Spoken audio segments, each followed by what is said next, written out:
சமீபத்திலே நீங்கள் கேட்டிருப்பீர்களா என்று தெரியவில்லை, 6 வயது பெண் குழந்தையை அழைத்துக் கொண்டு ஒரு மருத்துவரிடம் இதயத்திற்காக பரிசோதனை செய்ய செல்கின்றார்கள். உடனே ஆபரேஷன் பண்ணலாம், 30 நாள்ல அந்த குழந்தை இறந்துரும்.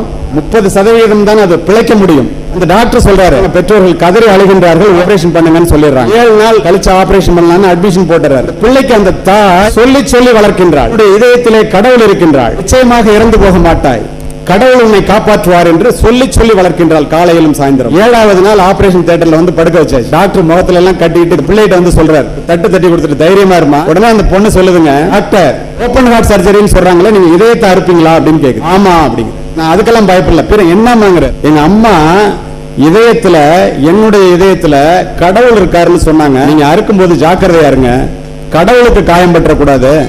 அறுத்து முடித்த பிறகு இந்த கடவுள் எப்படி இருக்காருன்னு பார்த்துட்டு நான் நல்லா ஆனதுக்கு அப்புறம் என்கிட்ட சொல்லுங்க. நெகிழ்ந்து போய் விடுகிறார் டாக்டர், எப்படி ஒரு நம்பிக்கை என்று.